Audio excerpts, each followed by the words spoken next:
Well, anyone paying close attention this year knew it was going to be a transition season for Aztec football.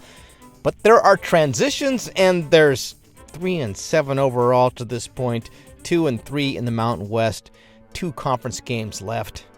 Steve Perez with Louis Weiner. Welcome to Aztecs All In, where we say hello to our fellow football season ticket holder, the one, the only, Mr. Louis Weiner. Hello, Steve. Football season winding down, not so much to be excited about there, but the men's basketball team, well, they're really getting fans excited.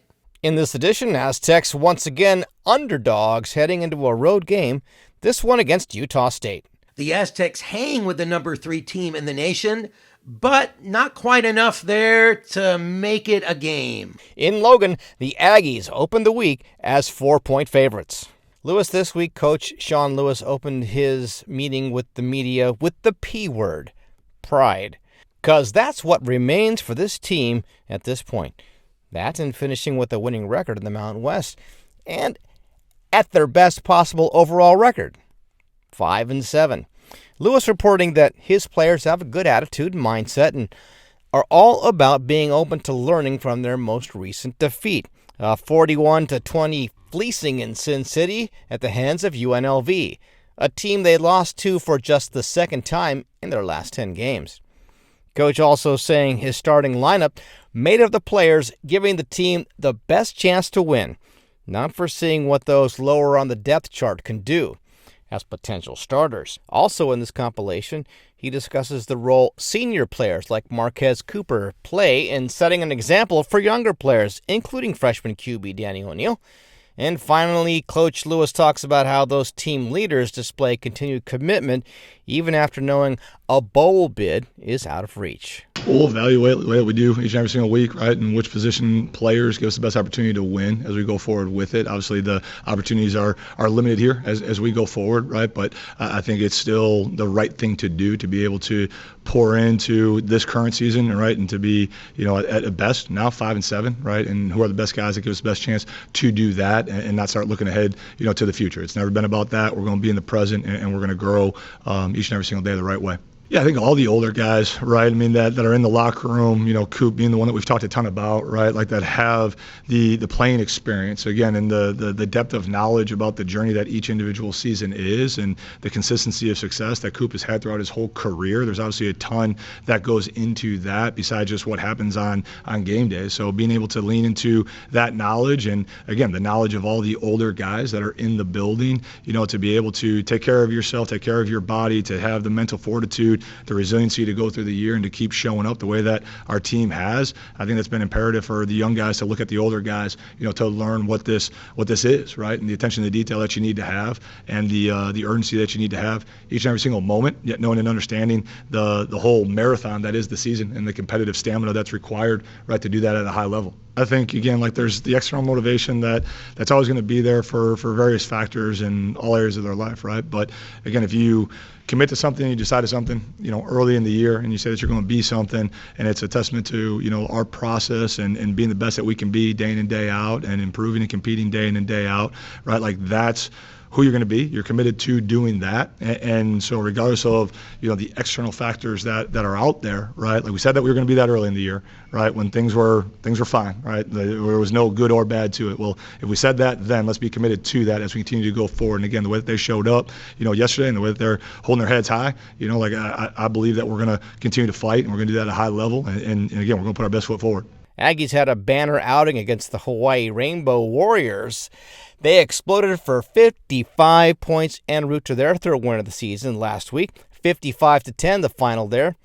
Defense not only had 5 interceptions on the night, but 7 sacks. Did a great job, competing and fighting and being opportunistic, generating the turnovers, right? Anytime that you score 55 points, you're doing some things right. We've seen a ton of them throughout the course of the season on crossover tape. And, their quarterback, Spencer Petras, has unbelievable arm talent, does a really good job spreading the football around. They got dynamic playmakers in all 3 phases. So, they've won 2 out of their last 3. They're a very, very dangerous opponent and a worthy competition and competitor, and looking forward to going up there and competing. multiple structures to it, right? They do a good job taking away space and free access. Their edges do a good job of, getting after the quarterback. And again, they've been very opportunistic, especially last week, right? Anytime you can generate 5 turnovers, you're doing some things really, really well. They've done a nice job, both run and pass. And again, they do a really nice job using their max splits, spreading the field, forcing you to cover all the grass, and getting their speed and their playmakers in space. Aztecs, with the depleted offensive line, going to have their hands full with this team. They're going to figure out a way to get on the board early and stay in it. Aztecs have been outscored in the first quarter by opponents this season, 83-35. Coach Lou says if he could put his finger on why the offense has been behind the curve scoring-wise, he'd fix it. But seriously, the offensive line has been under the gun since starting left tackle Joe Bourgeon went down for the season in Game 1.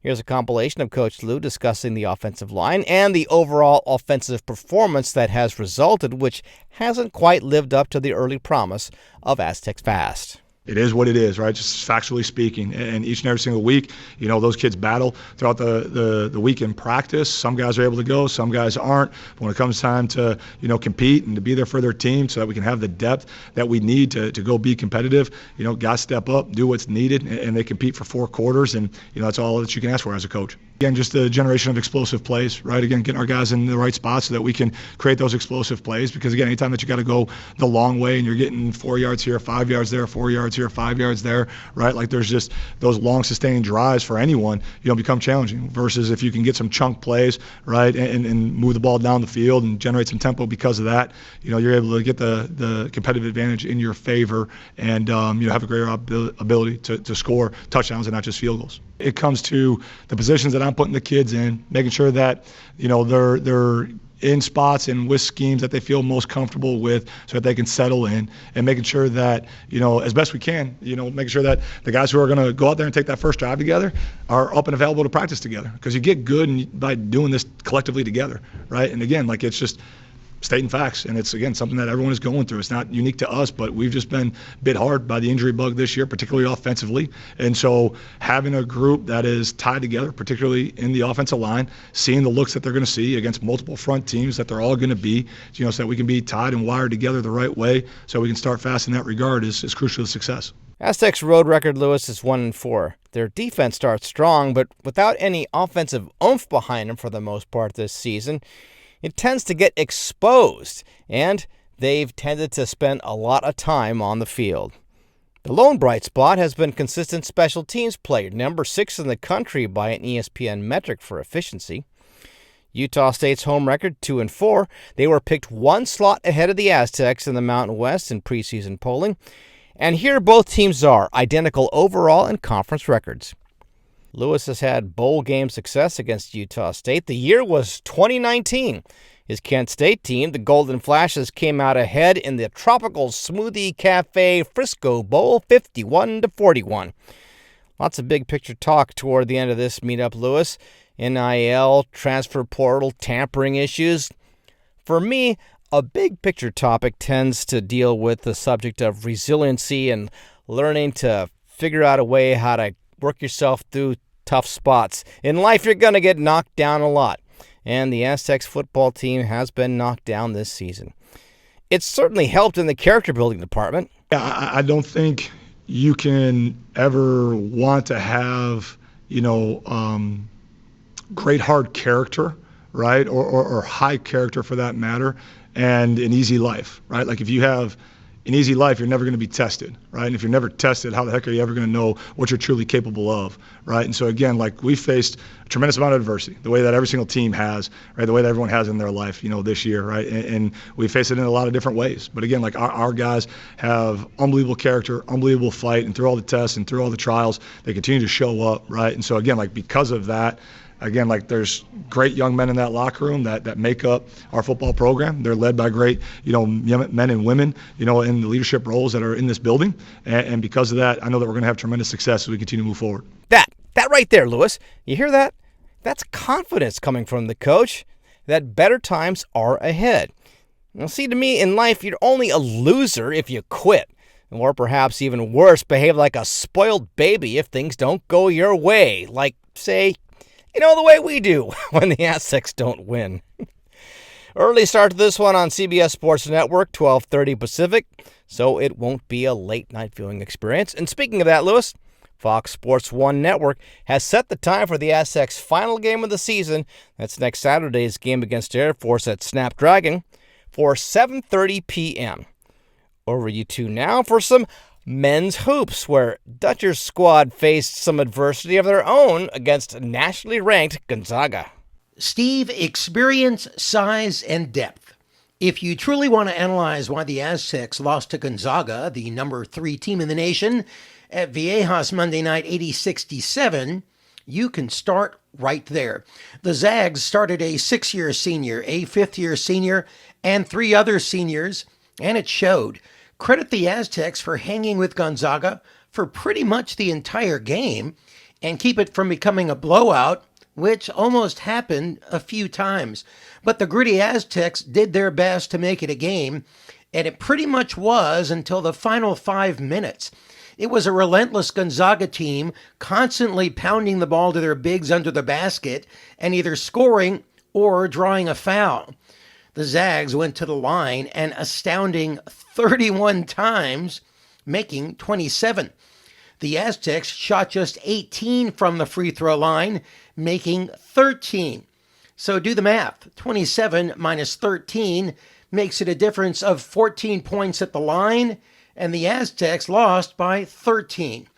But they never really came close to making Gonzaga sweat. While the Aztecs tinkered with making it a game, every time they came close, Gonzaga would respond. The Aztecs' last best chance to make it close was with 3:55 left in the game after B.J. Davis was fouled, and he went to the line with the Aztecs down 11, 70-59, with 2 free throws. He made the first, missed the second, but Miles Heide got the rebound with a chance to get the game to 8 points. He got it to Wayne McKinney the third, but McKinney missed the layup. Ryan Nembhard hit a jumper at the other end. It was 72-60, and that was pretty much it.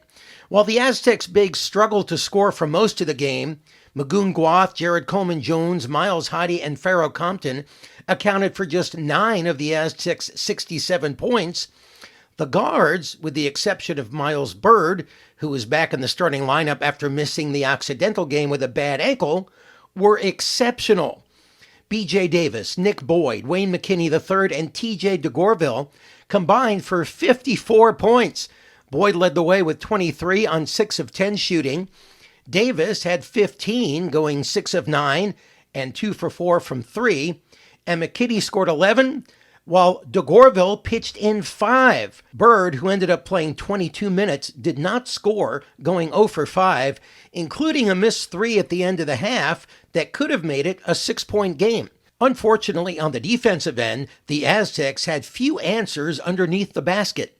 Graham Ike, who Aztec fans will know from his past few years with Wyoming, bounced back from early foul trouble to score 20 of his 23 points in the second half, and Nembhard scored 19 points, adding 10 assists. While the Aztecs' defense did keep Gonzaga nearly 20 points below their season average, they lost the battle on the boards by 6, 39-33, but they did get 9 blocks, including 5 from 7-footer Magoon Guath, who ended up fouling out of the game in the second half.